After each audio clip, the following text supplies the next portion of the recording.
नमस्ते दोस्तों।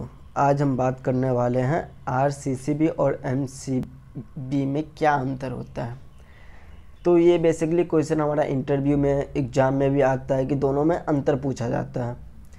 तो पहले बता दूं मैं कि आरसीसीबी का फुल फॉर्म क्या होता है। तो रेसिडुअल करंट सर्किट ब्रेकर, ठीक है। और एमसीबी का होता है मिनिएचर सर्किट ब्रेकर, जो आप लोगों को पता होगा। तो मैं ये पहले बता दूं, पहला पॉइंट क्या होता है ना, इसका यूज, ये किस पे काम करती है, ये दोनों में अंतर क्या होता है, इस दोनों का बेस क्या है। तो इस सारे टॉपिक पे हम लोग आज बात करने वाले हैं। तो पहला हम देख लेते हैं कि एमसीबी एक शॉर्ट सर्किट प्रोटेक्शन होती है, ठीक है। तो शॉर्ट सर्किट प्रोटेक्शन कैसे होती है, तो ये मैं बताता हूँ। जैसे मान लीजिए कि मेरा फेज कोई है, जैसे एक सेकेंड एक ठीक प्लस है, एक माइनस है, या एक प्लस प्लस है, ठीक है। तो फेज टू फेज मतलब प्लस माइनस, या फेज टू फेज मतलब दोनों जब वायर होते हैं ना, जब शॉर्ट होगी एक दूसरे में, जैसे वो किसी से गलती से भिड़ जाए या शॉर्ट हो जाए, या फेज टू ग्राउंड या अर्थ बोल सकते हैं, जब शॉर्ट होता है, ठीक है। तो ये ऑटोमेटिक ट्रिप हो जाती है, ठीक है दोस्तों। ट्रिप का मतलब ये ऑटोमेटिक बिजली को रोक देती है, मतलब आपका सप्लाई उधर जहाँ से आपका मिनिएचर सर्किट ब्रेकर लगा हुआ है उसके उधर जितना भी आपका उससे कनेक्ट है सारा का सारा बंद हो जाएगी। तो पहला इसका फ़ायदा यही होता है कि दोस्तों कि हमारा बहुत से इक्विपमेंट है, जैसे डिवाइस है जो हेवी डिवाइस है, मतलब हम चलाते हैं वो जलने से बच जाता है। हमारा बल्ब, पंखा, बहुत सारी चीज़ें दोस्तों कि हमारा जलने से ये बचाता है, ठीक है। अब दूसरा होता है कि ओवरलोड प्रोडक्शन। तो ओवरलोड प्रोडक्शन क्या होता है ना दोस्तों, जैसे मान लीजिए कि मेरे में 220 वोल्ट का वोल्टेज आ रहा है, तो वहाँ पे 220 की जगह 230 आ गया, 240 आ गया। कभी वोल्टेज घट जाता है, कभी इंक्रीज, कभी डिक्रीज होते रहता है कि मतलब। तो ये क्या होगा ना, तो ये ऑटोमेटिक, जैसे वोल्टेज बढ़ा, मेरा कोई डिवाइस है जो 15 एम्पियर पे काम कर रही है, ठीक है दोस्तों। तो 15 एम्पियर से ज़्यादा इसमें जैसे ही वोल्टेज आया या करंट आया, तो मतलब ये ऑटोमेटिक ट्रिप हो जाएगी, ठीक है दोस्तों। ये ऑटोमेटिक गिर जाएगी, जिससे आपका डिवाइस हो या कोई भी इलेक्ट्रॉनिक सामान हो वह जलने से बच सकता है, ठीक है।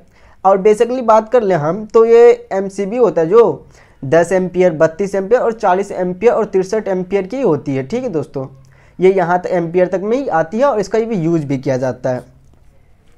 तो इसका तीसरा पॉइंट जो होता है ना, वो मेन होता है दोस्तों कि ये लीकेज करंट के ऊपर काम नहीं करती है, ठीक है। अब लीकेज करंट क्या होता है, जैसे कोई मेरा देखिए कोई भी 2 फेज आ रहा है जैसे, ठीक है। अब जैसे यहाँ से मेरा कोई लीकेज यहाँ पे हल्का कट हो गया है, तो यहाँ से मेरा वोल्टेज करंट यहाँ से क्या हो रहा है, बाहर जा रही है, मतलब वहाँ से का थोड़ा लीकेज हो रही है वहाँ से, ठीक है। तो लीकेज करंट इसी को कहते हैं, जैसे 2 वायर है या कोई इक्विपमेंट जहाँ से हमारा वोल्टेज ड्रॉप होने लगती है उसी को लीकेज करंट कहते हैं, ठीक है। ये करंट वहाँ से ड्रॉप होती है। तो ये इसका मेन रीज़न क्या होता है ना, ये लीकेज करंट के ऊपर काम नहीं करती है। तो कैसे काम करती है, मैंने पहले ही बता दिया कि ये शॉर्ट सर्किट प्रोटेक्शन के लिए होता है, ओवरलोड प्रोटेक्शन के लिए होता है, ठीक है। तो इसमें होता है क्या ना, जैसे कोई भी हमारा फेज है, ठीक है, या अर्थ है, कहीं से शॉर्ट हो जाता है, कहीं से शॉर्ट हो जाता है, या किसी को करंट लग जाए, जैसे मान लीजिए कोई भी अपने नंगे वायर को छू लेते हैं, तो इस समय पे ये ट्रिप नहीं होती दोस्तों। मेन इसका सबसे बड़ा रीज़न यही है कि वहाँ पे ट्रिप नहीं होगी। जैसे आप नंगे वायर को छू लिए, आपको करंट लग गया, या उस समय आपका ये ट्रिप ही नहीं होगी, जिससे आपको करंट लग सकता है, आपकी जान भी जा सकती है, ठीक है दोस्तों। तो ये एक उसका सबसे बड़ा होता है, मतलब डिसएडवांटेज आप बोल सकते हैं उसको, ठीक है दोस्तों। आप ये देख लीजिए, ये इसका एक और रीज़न है कि क्योंकि सस्ता मिल जाता है ना, आरसीसीबी से ये बहुत सस्ता मिल जाता है और आसानी से मिल भी जाता है दोस्तों, ठीक है। अब हम बात करते हैं कि इसकी टीपीएन, मतलब ये कितने पोल में आता है। ये 3 पोल, 4 पोल की आती है, या सिंगल पोल में भी आती है। आप देखे होंगे घर में, आप लगाए भी होंगे घर में शॉर्ट प्रोटेक्शन के लिए, जैसे वोल्टेज क्या आया, ये ऑटोमेटिक ट्रिप हो गई, ठीक है। तो ये हमें आसानी से मिल भी जाती है दोस्तों, ठीक है। तो इसका ये 4-5 पॉइंट होता है जो इसका होता है। ये दोस्तों इंटरव्यू में क्वेश्चन पूछा जाता है आपसे मेन कि पहले पूछेगा ये किस पे काम करती है, ठीक है। एमसीबी जो होती है किस सिद्धांत पे काम करती है, किस पे काम करती है। तो आपको बोलना है कि ये शॉर्ट सर्किट प्रोटेक्शन के लिए होता है, ये ओवरलोड प्रोटेक्शन पे भी काम करती है, शॉर्ट सर्किट प्रोटेक्शन के लिए भी काम करती है, पूछेगा। उसके बाद दोस्तों मेन टॉपिक आता है कि आरसीसीबी किस जगह यूज होता है, इसका क्या रीजन है, इसका क्या डिपेंड। तो मैं आपको बता देता हूं कि आरसीबी शॉर्ट सर्किट प्रोटेक्शन के लिए यूज नहीं होता है। जैसे ही आपको कहीं फेज टू फेज या फेज तो अर्थ में कहीं पर भी शॉर्ट होगा तो उस समय ये ट्रिप नहीं होती है दोस्तों, ठीक है। दूसरा पॉइंट ओवरलोड प्रोडक्शन। जिस तरह हम देखें एमसीबी जैसे ओवरलोड प्रोडक्शन, ओवरलोड हुआ, ठीक है, वो ऑटोमेटिक ट्रिप हो जाती है। तो ये ऑटोमेटिक ट्रिप नहीं होती है दोस्तों। ये बेसिकली 2 एम्पियर, 5 एम्पियर, 32, 40 और 30 एम्पियर तक की होती है, जितना कि हमारा एमसीबी होता है, ठीक है। तीसरा पॉइंट इसका है कि ये लीकेज करेंट पर डिपेंड करती है, मतलब लीकेज करेंट पर ही काम करती है। तो कैसे काम करते हैं दोस्तों, ये मैं बताता हूँ। जैसे आप मान लीजिए मेन रीजन ये कि आरसीसीबी जो होता है ना वो मिलियन एम्पियर में होती है इसकी ट्रिपिंग, ठीक है।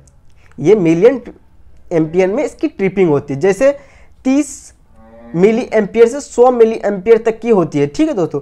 ये 30 से लेके 100 के बीच तक में होती है, ठीक है। तो ये लोड पे काम नहीं करती है, तो पहले आपको पता चलेगा कि ये लोड पे काम नहीं करती है। हमारा वोल्टेज लोड बढ़े घटे कुछ नहीं, इस पर मैं कुछ भी लगा दे इसमें 10 एम्पियर 20 एम्पियर, ये लोड पे काम नहीं करती है, ठीक है।